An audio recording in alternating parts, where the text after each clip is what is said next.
The wind howled across the frozen wasteland like a hungry beast. Dr. Hana Lee pulled her thermal coat tighter around her body as she stared at the computer screen inside the research station. The numbers didn't make sense. They couldn't be right.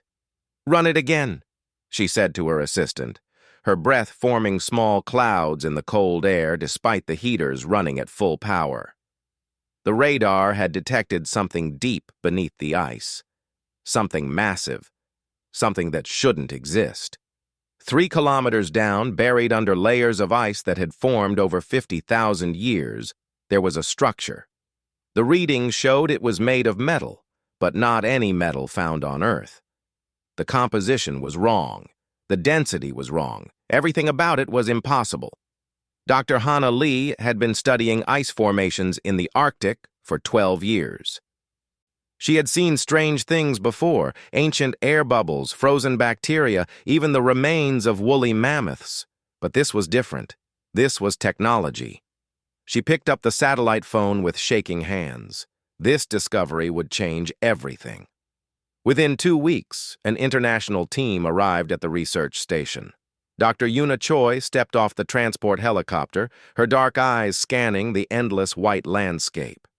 She was the team leader, chosen because of her work in xenobiology, the study of life that might exist beyond Earth. Behind her came Dr. Ji-hoon Park, a tall man with weathered hands who had spent his career digging through ancient ruins. "Show me," Yuna said to Hana, not wasting time with pleasantries. Inside the research station, Hana pulled up the scans on the main screen. The image showed a clear outline of something enormous beneath the ice. It was shaped like a teardrop, smooth and symmetrical. Too symmetrical to be natural. 800 meters long, Hana explained, pointing at the measurements. The ice around it dates back 50,000 years. That means this thing has been down there since before modern civilization existed. Ji-hoon leaned closer to the screen, his eyes narrowing. Before the pyramids, before agriculture, before humans even learned to write. "Exactly," Hana said. "And there's more. The metal, we can't identify it.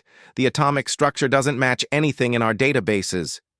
Yuna felt her heart racing. In her entire career, she had hoped for proof that life existed beyond Earth.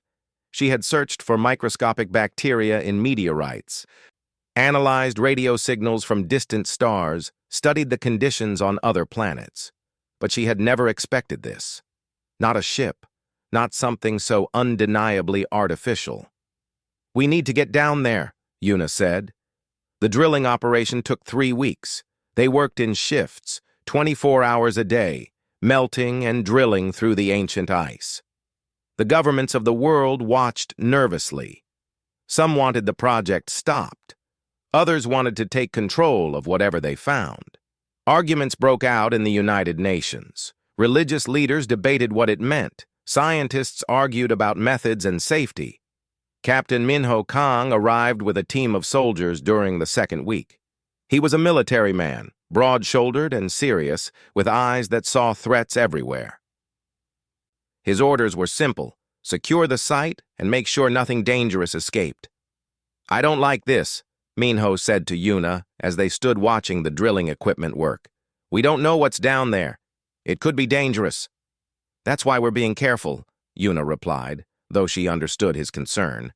"But we can't just leave it buried. Humanity deserves to know the truth." Minho nodded, but his hand never strayed far from his sidearm. On the 21st day, they broke through. The drill bit suddenly dropped into empty space. The team erupted in cheers, but Yuna felt a cold dread settle in her stomach. Empty space meant the structure was hollow. It really was a ship. They lowered cameras down first. The footage showed a massive hull made of dark metal that seemed to absorb light. There were markings on the surface, symbols that looked almost like writing, but not any language humans had ever developed. The ship sat in a cavern of ice, perfectly preserved, as if it had been placed in a museum display case. "It's beautiful," Hana whispered. They constructed an access shaft and elevator system. It took another week. Finally, the team prepared to descend. Yuna, Jihoon, Hana, and Minho suited up in protective gear. 4 others joined them: Dr. Taewon Im, a linguist; Specialist Minji Seo, an engineer; Dr. Sora Yang, a medical officer; and Jinwoo Nam, a technology specialist. The elevator ride down felt like descending into another world. The ice walls glowed blue in the harsh LED lights. Ancient air bubbles trapped in the ice looked like frozen stars. When they reached the bottom, they stood on a platform looking at the ship's exterior. Up close, it was even more impressive. The hull was smooth, with no visible welds or seams. It looked like it had been grown rather than built. The symbols carved into the surface seemed to shimmer in their lights, though that might have been a trick of the eye. Jihoon ran his gloved hand along the hull. Incredible! The craftsmanship is perfect, not a single flaw. They searched for an entrance and found it on the ship's side, a circular doorway with more symbols surrounding it. Minji studied the mechanism for several minutes before carefully touching a sequence of symbols. Nothing happened. Maybe it's dead, Jinwoo suggested. After 50,000 years, the power source must have... The door suddenly hissed. Ancient seals broke with a sound like sighing breath. The circular entrance slowly spiraled open, revealing a dark corridor inside. The team stood frozen, staring into the darkness. Then, one by one, lights began to flicker on inside the ship. Soft blue illumination filled the corridor, revealing walls covered in more of the strange symbols. "It's still operational," Minji whispered in shock. "After all this time, it still has power." Minho stepped forward, his weapon ready. "Stay close. Stay alert." They entered the ship slowly, their footsteps echoing in the empty corridors. The air inside was stale but breathable. The sensors confirmed it was safe. The corridor stretched ahead, curving gently upward. The walls were smooth and slightly warm to the touch. "This is impossible," Taewon said, running his fingers over the symbols. "These markings, they're too complex to be simple decoration. This is language. Advanced language." They moved deeper into the ship, passing through several chambers. Everything was pristine, as if the crew had just stepped out for a moment. There were workstations with screens that flickered to life as they passed. There were storage compartments containing equipment they couldn't identify. There were seats designed for beings roughly human-sized, but something about them seemed wrong. Too wide, too deep. And then they found the first door that was different from the others. It was larger, more ornate, with symbols that seemed to glow with their own light. "This must be important," Yuna said. Minji approached the door controls. This time, when she touched the symbols, the door opened immediately. Beyond it lay a vast chamber filled with vertical tubes, 12 of them arranged in a circle. Each tube was made of transparent material, and inside each one was an empty space shaped like a body. "Stasis pods," Sora said immediately, "for suspended animation during long journeys." But something was wrong. The pods were all open. They had been opened from the inside, not the outside, and there were no bodies anywhere. "Where did they go?" Hana asked. Jihoon noticed something on the floor near one of the pods. He knelt down and picked it up carefully. It was a small device covered in the same symbols. When he touched it, the device activated, projecting an image into the air. The image showed a being. It was humanoid. 2 arms, 2 legs, 1 head. But the proportions were different. The eyes were larger, the fingers longer. The being was looking directly at them through time, and on its face was an expression that transcended species. It was fear. The projection flickered and died. In the sudden darkness, they heard a sound from deeper in the ship. A low hum, growing louder. Something was waking up. The lights in the chamber suddenly brightened to blinding intensity. A voice spoke, not in any human language, but somehow they all understood it. The ship's artificial intelligence was active. "Welcome," it said. "I have been waiting for you." The team jumped back as the voice echoed through the chamber. Minho raised his weapon, pointing it at nothing and everything. The lights dimmed slightly, becoming less harsh, almost as if the ship was trying to comfort them. "Please do not be alarmed," the voice said again. It spoke in perfect English now, though something about the rhythm felt slightly off. "I am the ship's intelligence system. You may call me Witness." Yuna stepped forward, her scientific curiosity overcoming her fear. "You speak our language. How?" "I have been monitoring your world's radio transmissions for the past 70 years, Witness replied. "I have learned all major human languages. I have watched your civilization grow." Jehoon's mind reeled. 70 years.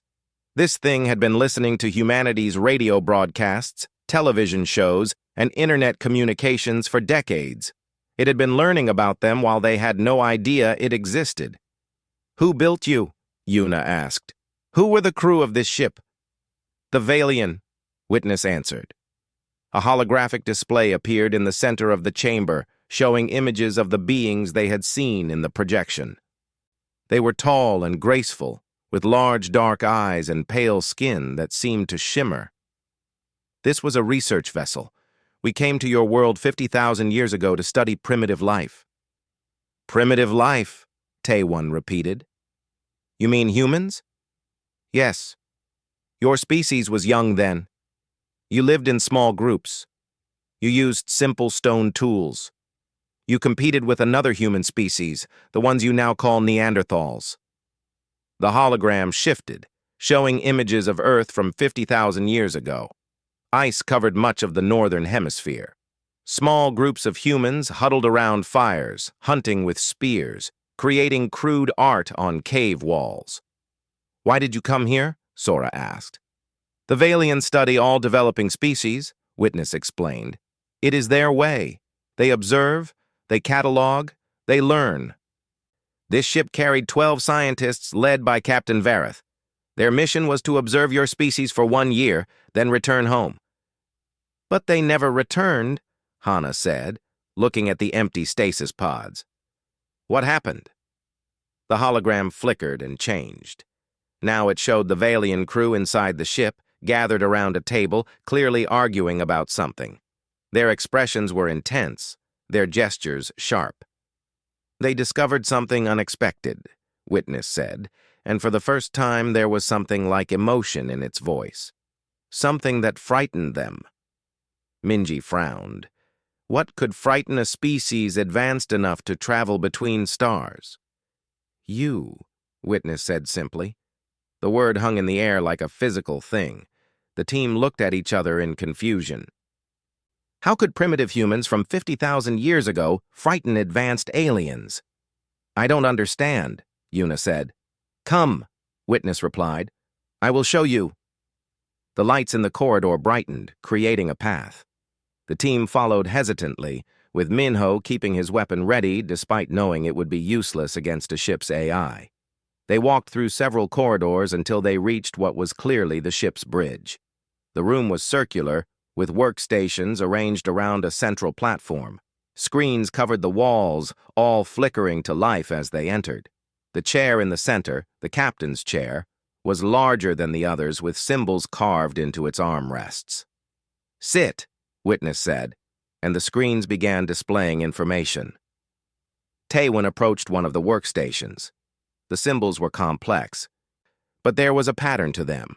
Mathematics was universal, and he could see equations he recognized. "This is a database, records of hundreds of species." "The Valian have explored 2,000 star systems," Witness confirmed. "They have cataloged life on 473 worlds. They have studied the development of sentient species on 97 planets." Jinwoo was already at another console, his fingers moving quickly over the controls. As a technology specialist, he could understand systems even when he didn't know the language. "These are comparison charts, DNA analysis, behavioral studies." The main screen showed a comparison between humans and other species the Valian had studied. Physiologically, humans were unremarkable. Average strength, average speed, average senses. Other species were stronger, faster, had better eyesight or hearing. "We're not special," Sora said, studying the data. "Physically, we're ordinary."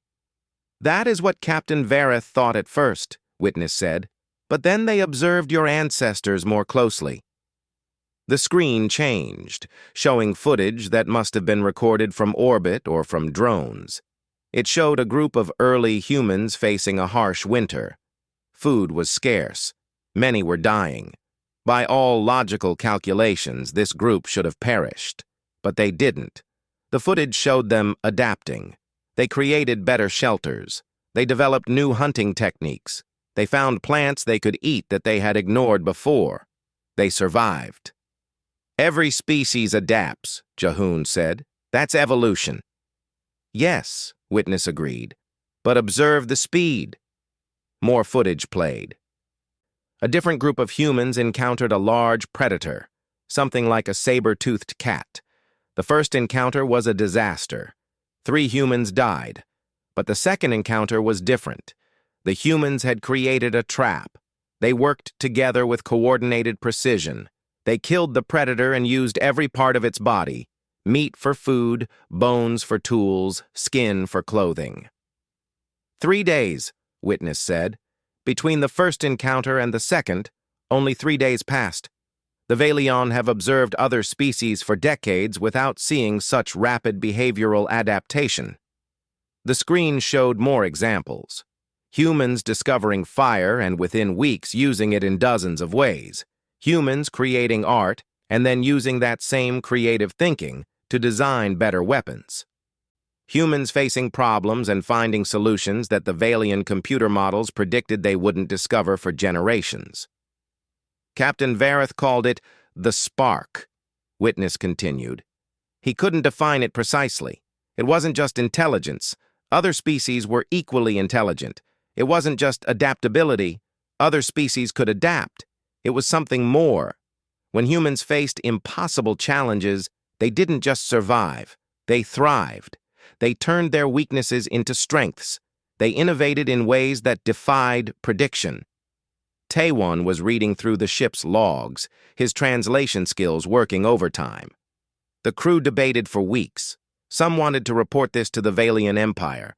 Others wanted to eliminate humanity before it could become a threat. The room fell silent. Eliminate. That single word made everything clear. The Valian Empire controls 10,000 worlds, Witness explained. They are ancient. They are powerful. They maintain order through superior technology and careful management. They have eliminated species before. Species they deemed too unpredictable, too dangerous to the galactic order. And they would have eliminated us, Yuna said quietly. Captain Vareth believed so, Witness confirmed. He studied the Empire's history. 47 species had been eliminated over the past 1,000,000 years. All of them shared certain characteristics: rapid adaptation, unpredictable behavior, aggressive expansion. The screen showed data on those extinct species. Each one had been wiped out completely, their worlds sterilized, their names erased from history. So what did they do? Hana asked. Why are we still here? Captain Vareth made a choice, Witness said. The hologram shifted, showing the Valian captain standing in this very room. He looked tired and sad. He decided that humanity deserved a chance, that erasing a species because of what they might become was wrong. But he also knew that if his crew returned to the Empire and reported what they had found, humanity would be destroyed. Minho understood immediately. So they stayed. Yes. Captain Vareth sealed this ship. He activated me and gave me instructions to remain hidden and observe. Then he and his crew walked out into the ice. They died there, taking the secret of humanity's spark with them. The Empire believed they crashed during a storm. No further investigation was conducted. The hologram showed the Valian crew, wearing thermal suits that were clearly insufficient for Earth's Arctic. walking away from the ship. They held hands. They were crying. They walked until they couldn't walk anymore, and then they lay down in the snow and let the cold take them. Sora wiped tears from her eyes. They died to save us, to give us time. 50,000 years, Witness said. 50,000 years for your species to grow, to develop, to become what you are now. Ji-hoon stared at the empty captain's chair. These aliens, these Valian, had sacrificed everything for a species they had just met. They had condemned themselves to death on a frozen world far from home because they believed humanity deserved a chance. "Why are you telling us this now?" Yuna asked. The lights in the bridge suddenly turned red. Warning symbols flashed on every screen. Witness's voice became urgent. "Because 3 days ago, my long-range sensors detected a signal. My distress beacon, the one that has been broadcasting for 50,000 years, has been answered. The Valian Empire knows this ship is here. They are coming to investigate." Minho's hand tightened on his weapon. "How long do we have?" "The Valian fleet is 6 months away at standard faster-than-light speeds," Witness replied. 6 months. The team looked at each other, and they all understood what this meant. Humanity had 6 months to prepare for the arrival of an empire that controlled 10,000 worlds, an empire that had eliminated 47 species for being too dangerous, an empire that would judge whether humanity deserved to live or die. "We need to tell everyone," Yuna said. "The whole world needs to know." "Yes," Witness agreed. "Captain Vareth sacrificed everything to give humanity time. Now that time is over. You must decide what to do with the gift he gave you." The red warning lights continued to flash, counting down the seconds to humanity's judgment day. The world changed overnight. Every news channel, every website, every screen on the planet showed the same images, footage from inside the alien ship, recordings of Witness speaking, and the haunting hologram of the Valian crew walking to their deaths in the Arctic snow. Governments that had been arguing for weeks about keeping the discovery secret suddenly had no choice. The truth was out. Humanity was not alone in the universe, and something vast and powerful was coming to judge them. Some people panicked. Cities saw riots and looting as fear took hold. Religious groups argued about what it meant for their beliefs. Doomsday cults predicted the end of the world. But something else happened too, something that surprised everyone. People started working together. Inside the Arctic Research Station, now expanded into a massive international facility, Dr. Yoonji Kwon stared at the holographic displays showing the ship's propulsion system. She was a quantum physicist, one of the smartest people on Earth, and she felt like a child trying to understand calculus. "This is impossible," she muttered for the 100th time. "The energy requirements alone should create a black hole." "Yet it works," Witness said patiently. The AI had been teaching teams of scientists for 3 months now, sharing Valian technology freely. "Your mathematics are correct, but incomplete. You're missing variables that describe dimensions beyond your current understanding." Yoonji rubbed her tired eyes. Around her, dozens of other scientists worked at similar stations, all trying to understand technology that was thousands of years beyond Earth's capabilities.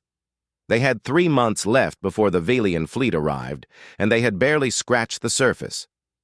In another section of the facility, Jinwoo Nam was having more success. He sat in front of a Valian computer terminal, his fingers dancing across controls that had been designed for alien hands. The interface was strange, but code was code, and he was one of the best hackers humanity had ever produced. "Got it," he said suddenly. The screen filled with data, star charts, coordinates, navigation logs. "Witness, I'm in your navigation database." "Impressive," Witness responded. "That took less time than I calculated."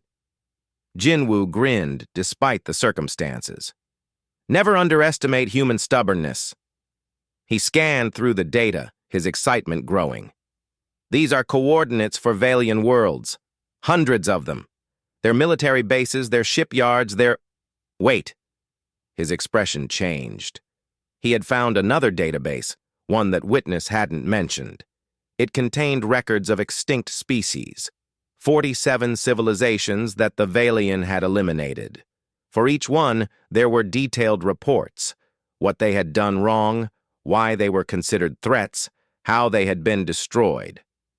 "Witness," Jinwoo said slowly, "these species, some of them were pacifists. They never showed aggression. They were killed anyway." "Yes," Witness confirmed. "The Vailion fear unpredictability more than violence. A peaceful but unpredictable species is still considered dangerous." Jinwoo felt cold. It meant that trying to prove humanity was harmless wouldn't work. The Vailion didn't care about intentions. They cared about control. Meanwhile, in the ship's medical bay, Dr. Sora Yang made a discovery that changed everything. She had been studying the DNA samples from the Valian crew, comparing them to human DNA. The 40% similarity had bothered her from the beginning. It was too high to be a coincidence, too low to suggest a common ancestor. "I've found something," she announced to the team gathered around her workstation. "The genetic similarity isn't natural. It's engineered." Yuna, who had barely slept in 3 months, looked up from her own research. "What do you mean?" "The Valian modified themselves," Sora explained, pulling up genetic maps. "Thousands of years ago, maybe millions, they edited their own DNA. They removed certain sequences related to aggressive behavior, risk-taking, and what we might call creative chaos. They removed the spark," Jihoon said, understanding immediately. "Exactly. They made themselves stable, predictable, safe. It probably seemed like a good idea at the time. Eliminate war, eliminate conflict, create a peaceful civilization. And it worked. They built an empire that has lasted for millennia, but they also eliminated something important." Tae-won, who had been translating more of the ship's logs, added his findings. "Captain Vareth wrote about this. He said the Valiant Empire hasn't had a truly original idea in 100,000 years. They maintain their technology, they manage their empire, but they don't innovate. They can't. They removed that ability from themselves. And that's why they fear us," Yuna said. "We still have what they lost." Admiral Dongwoo Han arrived at the facility in the 4th month. He was the newly appointed commander of the Earth Defense Force, a position that hadn't existed until 3 months ago. He was a career military man with gray hair and sharp eyes that had seen combat.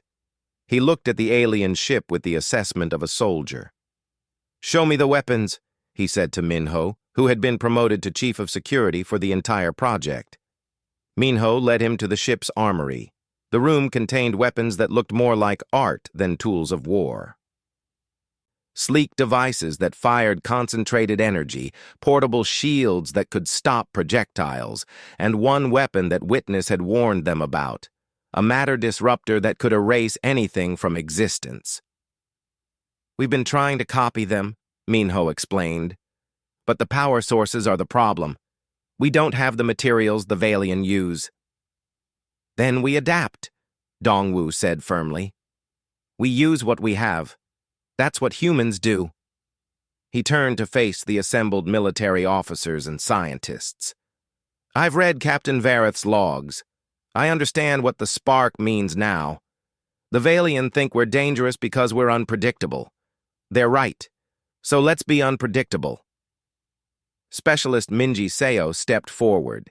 She had been working with engineering teams around the world, and she had an idea. "We can't match their technology directly. But we don't need to. We have nuclear weapons. We have electromagnetic pulse devices. We have things they've never encountered because they evolved beyond them." Crude weapons, one of the Valian data logs had called them. But crude weapons could still be effective. Over the next weeks, a plan formed. It wasn't elegant. It wasn't sophisticated, but it was human. They would take human technology, nuclear missiles, kinetic weapons, computer viruses, psychological warfare, and combine it with what they could understand of Valian systems. They would fight dirty because fighting fair was a luxury they couldn't afford. Dr. Yuna Choi proposed something controversial in a meeting with world leaders. We shouldn't just defend ourselves, we should take the fight to them. The room erupted in arguments. Some called her insane. Others called her brilliant. Admiral Dongwu Han listened carefully, then spoke. They controlled 10,000 worlds. If we only defend Earth, we've already lost. They'll just keep coming, sending more ships until we're overwhelmed.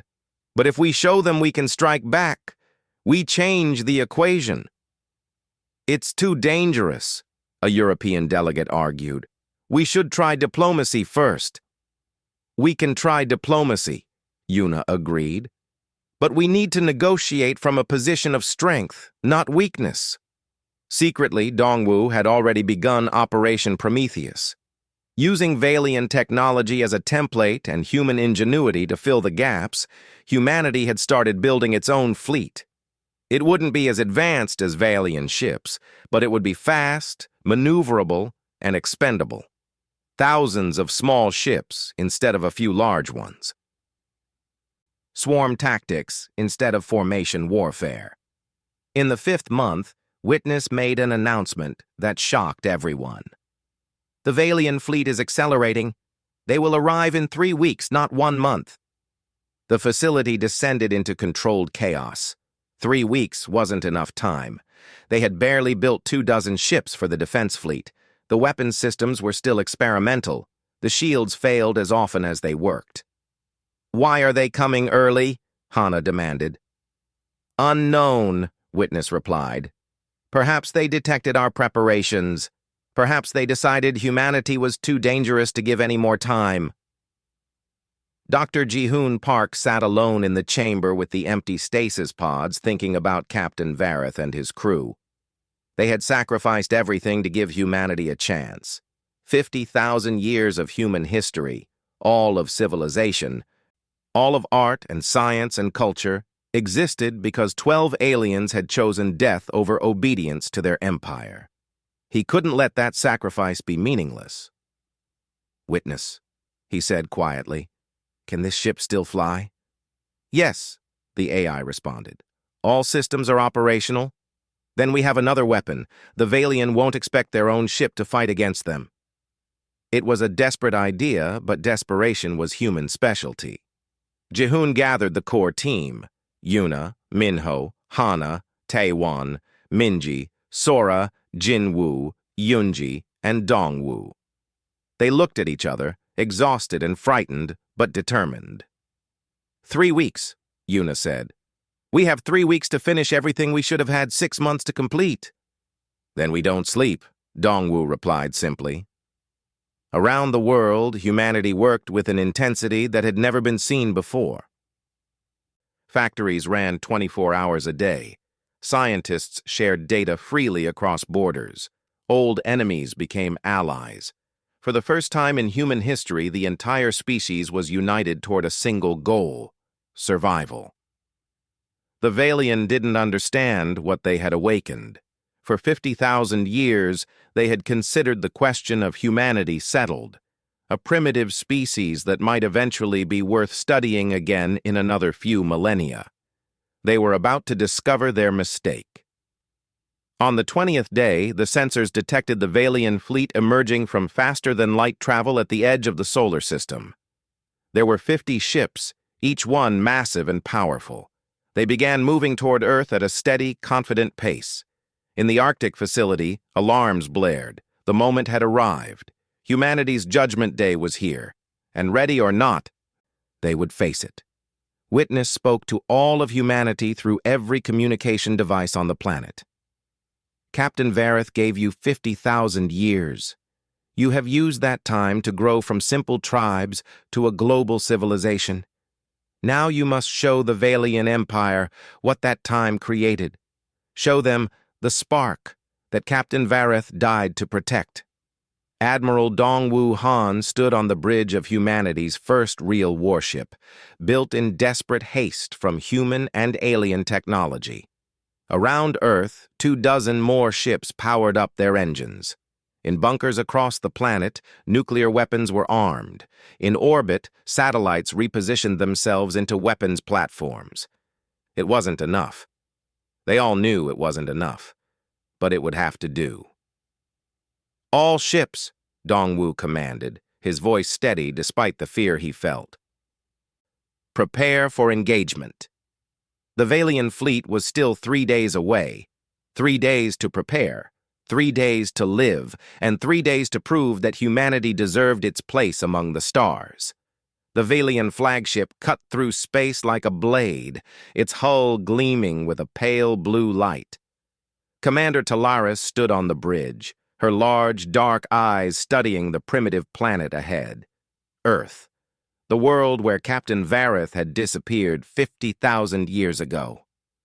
"The beacon signature matches the research vessel that was lost," her second officer reported. "The ship is intact." Talaris felt a mixture of relief and suspicion. Intact after 50,000 years? That was unusual. She had read the reports. Vareth's ship had been caught in a severe storm and crashed. The crew was presumed dead. But if the ship was intact, perhaps there were survivors in stasis. Perhaps there were answers. "Prepare a landing party," she ordered, "and scan the planet. Let's see what these humans have become." What her sensors showed surprised her. The primitive species that had barely discovered fire was now broadcasting radio signals, flying aircraft, and had even managed to leave their planet's surface temporarily. They had split the atom and visited their own moon. Impressive progress for such a short time. But they were still no threat. Their most powerful weapons were crude nuclear devices. Their fastest ships could barely reach their neighboring planets. They were children playing with toys compared to the Valian Empire. Then her sensors detected something that made her pause. Energy signatures. Valian energy signatures. Not just from the lost research ship, but from multiple locations around the planet. "Commander," the tactical officer said urgently, "I'm detecting weapons platforms in orbit, primitive, but armed with nuclear devices, and there are ships, 26 vessels showing power signatures similar to our own technology." Talaris leaned forward in her chair. The humans had found Vareth's ship. They had accessed its technology. In just a few months, they had learned enough to begin building their own fleet. This changed things. "Open a communication channel to the planet," Talaris commanded. "All frequencies. Let's talk to them before we make any decisions." On Earth, every screen, every radio, every device suddenly displayed the same image: an alien face, pale skin, large dark eyes, delicate features that were almost human, but not quite. Commander Talaris looked at the camera, her expression unreadable. "People of Earth," she said in perfect English, her voice melodic and calm. "I am Commander Talaris of the Valian Empire. We have come to investigate the disappearance of one of our research vessels 50,000 years ago. We mean you no harm." In the command center, Admiral Dongwu Han watched the broadcast with his military team. Dr. Yuna Choi stood beside him, along with the rest of the team that had spent the last months preparing for this moment.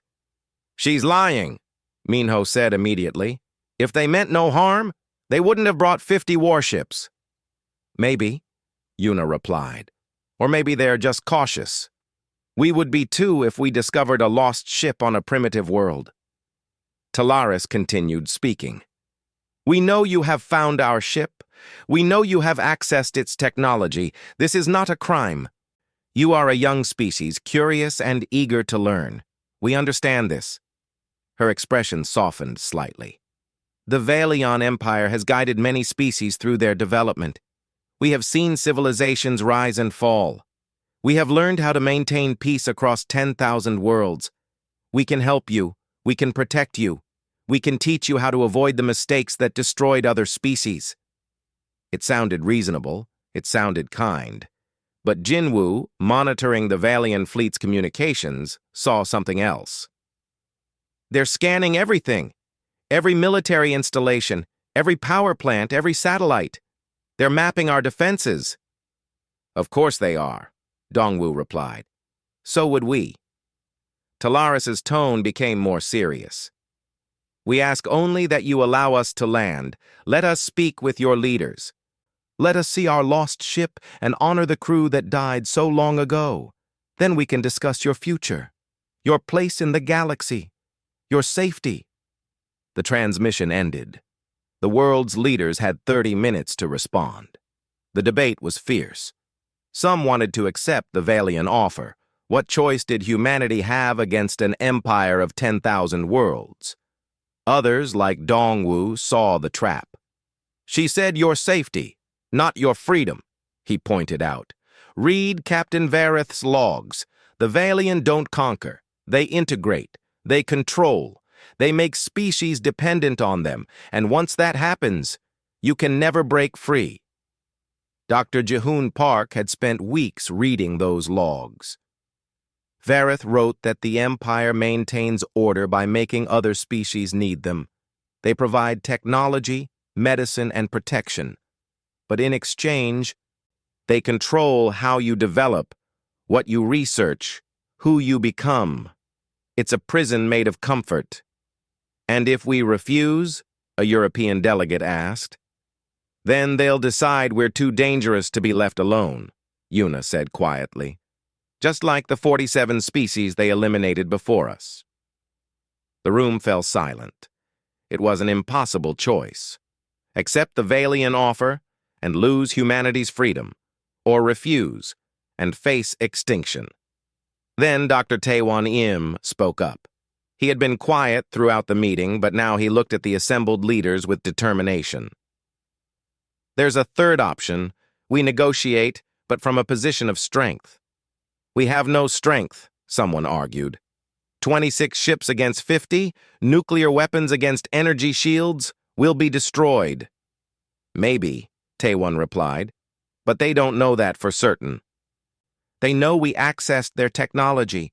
They know we built ships in just a few months. They know we split the atom without their help. We've already shown them something they haven't seen in 100,000 years. Rapid, independent innovation. Dongwoo understood. We make them uncertain. We make them worry about what else we might have learned, what other surprises we might have prepared. It was decided. Earth would respond to the Valian offer, but not with submission.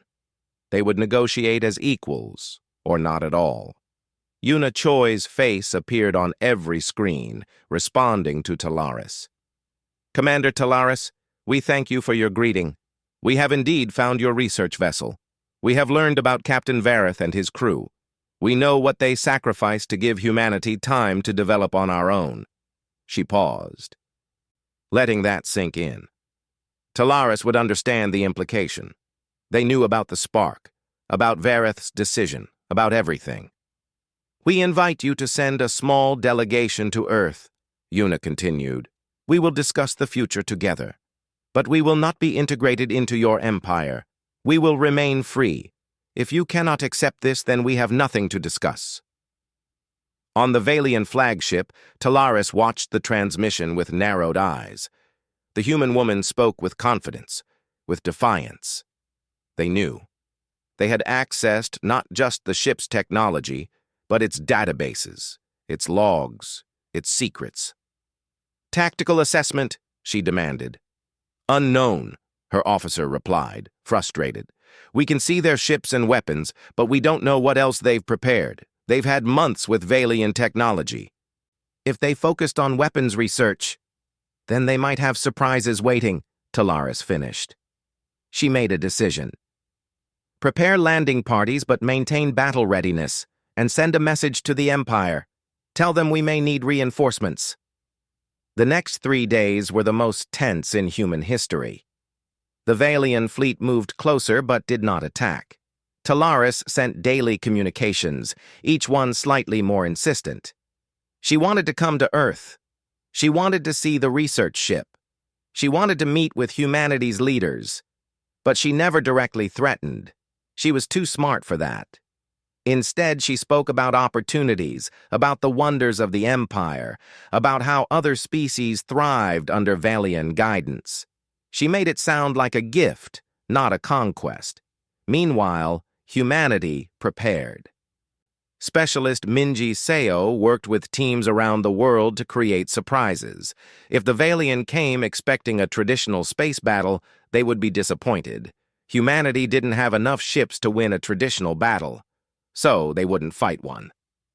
Asteroids, Minji explained to her engineering team. We can move them with current technology. We strap nuclear engines to them and use them as missiles. The Valian shields can stop energy weapons, but can they stop a mountain moving at orbital speeds? Jinwoo worked on another surprise. Computer viruses specifically designed to attack Valian systems. He didn't know if they would work, but the Valian hadn't fought a cyber war in thousands of years. Their security might be outdated. Dr. Eunji Kwon found something in the Valian databases that gave her an idea. Their shields operate on a specific frequency. If we can generate interference at that frequency, we can create blind spots. It won't bring down the shields, but it might let projectiles through. Every human advantage would be small, partial, uncertain. But together, they might be enough to make the Valian hesitate. And hesitation was all they needed. On the 5th day, Talaris made her move. We have been patient, she announced to Earth. We have offered friendship, but patience has limits. You have Valian technology that does not belong to you. You are experimenting with forces you don't fully understand. For your own safety, we must insist. No, Admiral Dongwoo Han interrupted, broadcasting from the bridge of the ancient Valian research ship, now armed and operational. You insist on nothing. This is our world. We decide our future. Behind him, the rest of the team stood in support. Yuna, Minho, Jihoon, Hana, Taiwan, Minji, Sora, Jinwoo, Yoonji. They looked exhausted, frightened, but defiant. Captain Vareth died to give us freedom, Dongwoo continued. We will not dishonor his sacrifice by surrendering that freedom to you. Talaris's expression hardened. Then you choose conflict. That is unfortunate. You cannot win. Maybe not, Dongwoo replied, but we can make victory very expensive for you.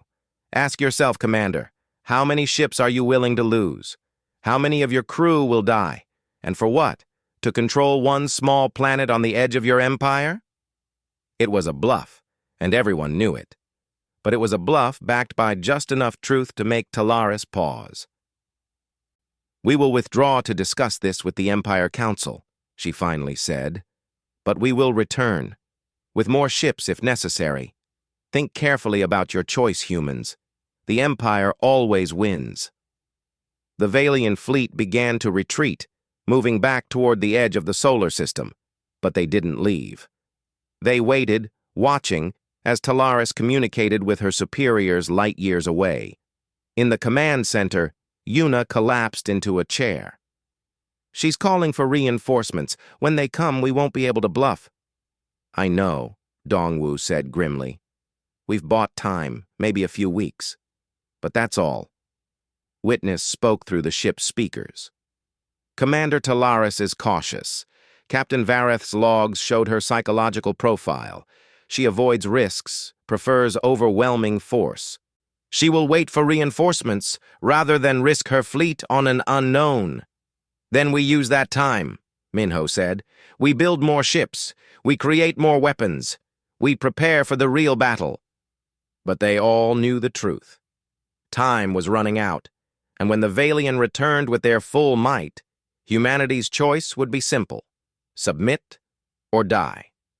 Unless the spark could give them one more miracle. 2 weeks passed in a blur of desperate activity. The Valian fleet remained at the edge of the solar system, waiting. Long-range sensors detected more ships arriving each day. What had been 50 vessels was now 80, then 100, then 150. The message was clear.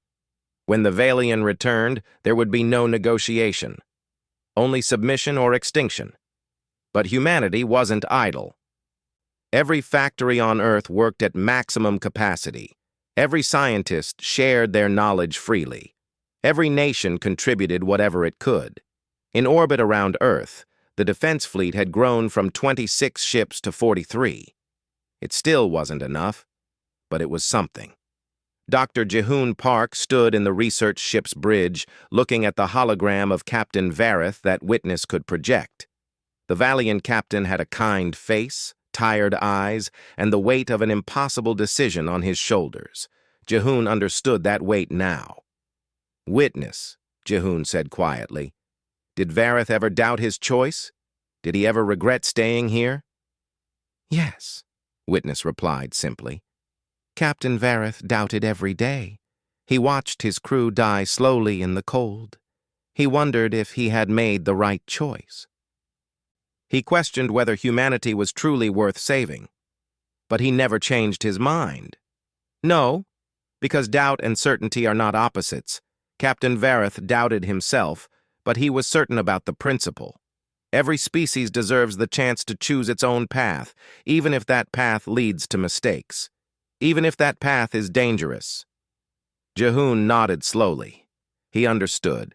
Freedom wasn't safe. It was messy and dangerous and unpredictable, but it was the only thing worth dying for.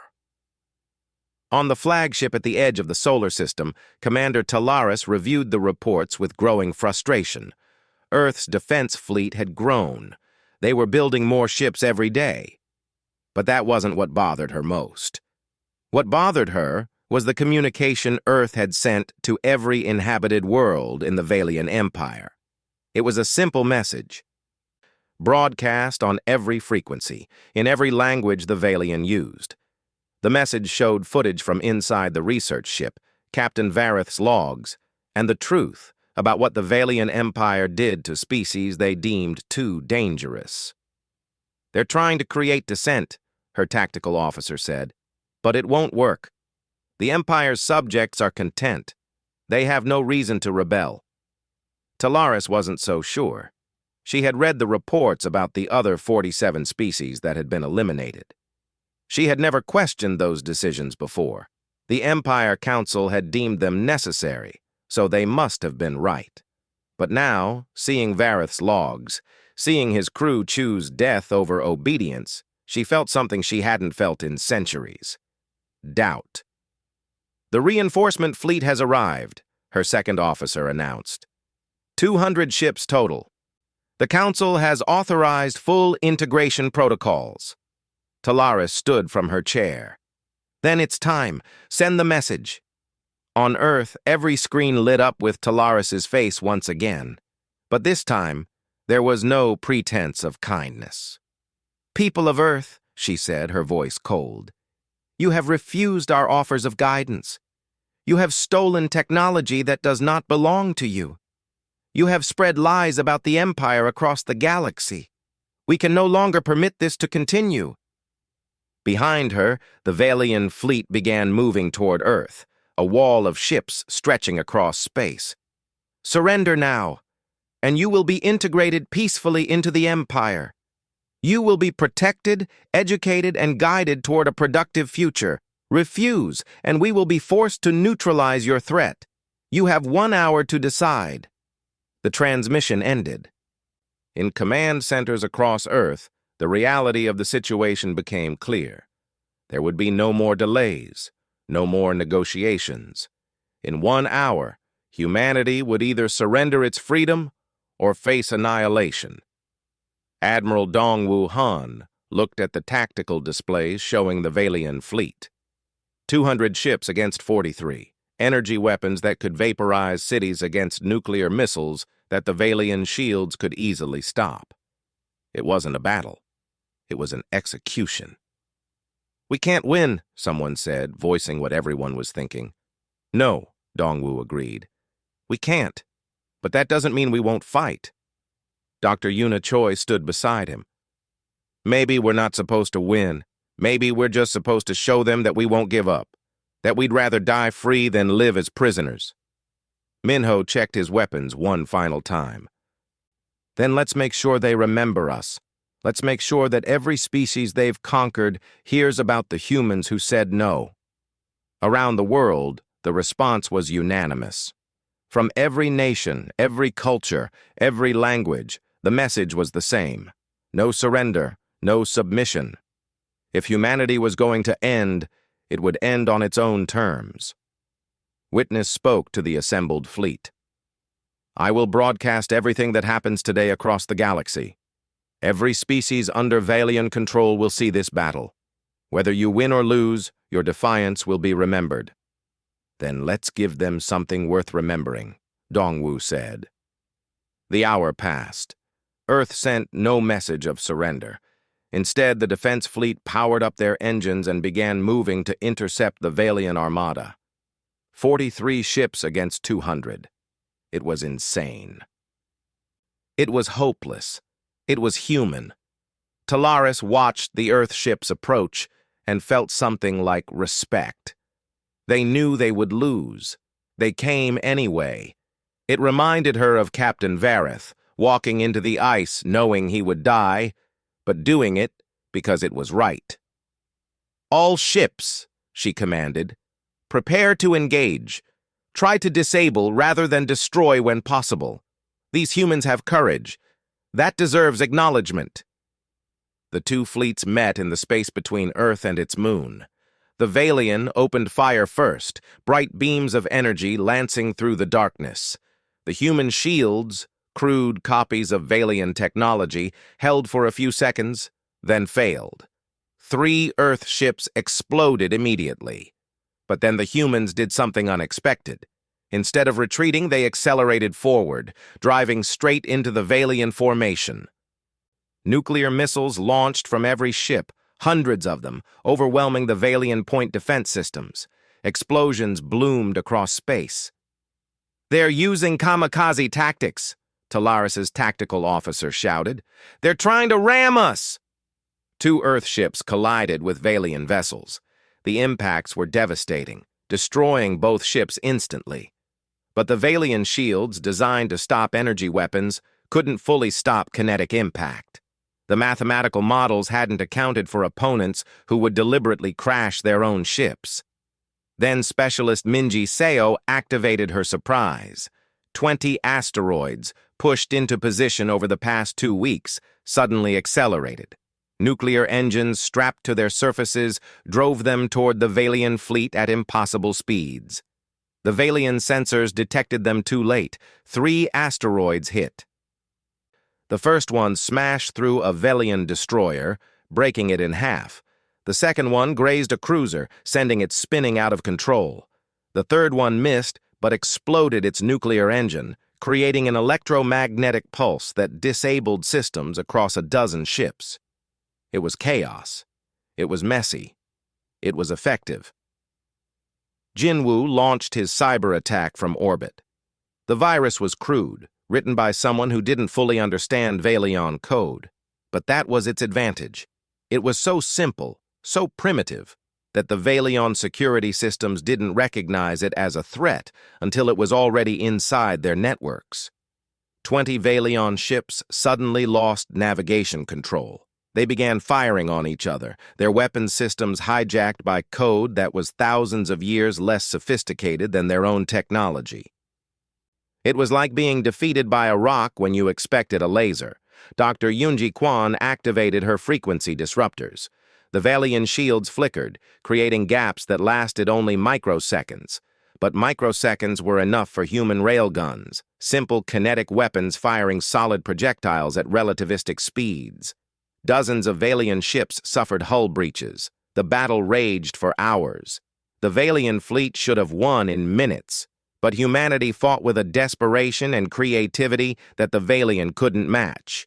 Every time the Valian adapted to human tactics, humans changed them.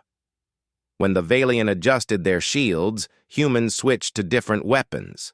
When the Valian formations tightened for defense, humans used kamikaze attacks. When the Valian spread out, humans targeted individual ships. It wasn't elegant. It wasn't sophisticated, but it worked. On the Valian flagship, Commander Talaris watched her fleet's casualty reports climb. 30 ships disabled, 15 destroyed. The Earth Defense Fleet was down to 12 ships, but they had taken out 45 Valian vessels, a ratio that should have been impossible. "How are they doing this?" her tactical officer demanded. Talaris understood. "The spark. They adapt faster than we can. They innovate in real time. They turn every disadvantage into a weapon."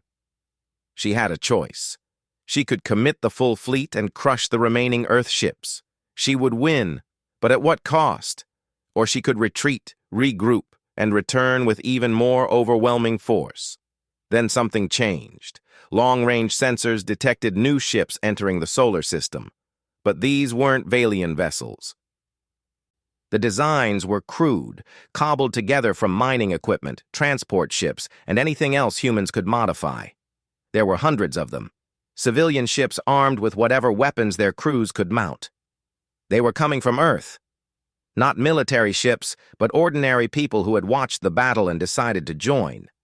Engineers, miners, transport pilots, even tourists in luxury yachts modified into makeshift warships. They weren't trained, they weren't organized, but they were coming. One civilian ship broadcast a message that was picked up across the fleet. "This is cargo hauler Dejan. We're coming to help. If we're going to die, we're going to die together." Talaris felt something break inside her carefully controlled mind. This wasn't just a military defending their planet. This was an entire species choosing freedom over survival, choosing defiance over surrender, choosing death over submission. "Fall back," she ordered suddenly. "All ships retreat to the edge of the solar system." Her officers stared at her in shock. "Commander, we can still win." "At what cost?" Talaris demanded. "Look at them. Every ship we destroy, 2 more appear. Every weapon we adapt to, they create something new. If we commit to total warfare, yes, we will win. But how many ships will we lose? 100? 200? And what then? Will we occupy this planet? Will we police billions of humans who will fight us every day with every method they can imagine?" She made her decision. "Send a message to the Empire Council. Earth is too expensive to integrate. The humans are too unpredictable, too creative, too dangerous. We should contain them instead. Quarantine this system and let them develop in isolation." "The Council won't accept that," her second officer warned. "Then they can come here and see for themselves," Talaris replied. The Valian fleet began to withdraw. On Earth, exhausted humans watched in disbelief as their enemies retreated. They hadn't won. Not truly. But they hadn't lost either. Admiral Dongwu Han slumped in his chair, too tired to celebrate. Around him, the bridge crew hugged each other, cried, laughed. They had survived. Dr. Yuna Choi watched the Valian ships disappear and felt tears running down her face. How many had died? Thousands. Tens of thousands. But humanity was still free. Witness spoke one final time through the ship's speakers. "Captain Vareth would be proud. You have proven everything he believed about your species. The spark burns brightly in humanity." In the weeks that followed, the Valian Empire debated what to do about Earth. Commander Talaris presented her report, and for the first time in 100,000 years, the Empire Council faced a question they couldn't answer. What do you do with a species that refuses to be controlled? Some argued for another attack with overwhelming force. Others suggested leaving Earth alone. The debate raged for months. But something else was happening. Across the Empire, on worlds that had been integrated and controlled for thousands of years, the message from Earth was received. Species that had accepted Valian guidance began asking questions. Why couldn't they develop their own technology? Why couldn't they choose their own path? Why did they need the Empire at all? The Valian Empire had stood for millions of years, stable and unchanging. Now, because of one small planet that refused to submit, cracks were appearing in that stability. On Earth, humanity rebuilt. The defense fleet was expanded, research continued, and a message was sent into the stars. Not a threat, but an invitation. To any species that wishes to be free, Earth offers friendship. To any species tired of being controlled, there is an alternative. Come to us. We will stand together. Dr. Jehoon Park placed a memorial at the site where Captain Vareth and his crew had died 50,000 years ago. The inscription was simple. They died so we could choose. We will never forget. He stood in the Arctic cold, thinking about the 12 Valian who had sacrificed everything for a species they barely knew. Thanks to them, humanity had survived. Thanks to them, the spark had ignited. And now that flame would spread across the galaxy. The Valian Empire would never be the same. Neither would humanity. The ancient ship buried in Arctic ice had been more than a discovery. It had been a turning point in galactic history. Captain Vareth had given humanity time. Humanity had used that time to become something the galaxy had never seen before, a species that chose freedom over safety, innovation over stability, and defiance over submission. The spark had ignited, and it would never be extinguished.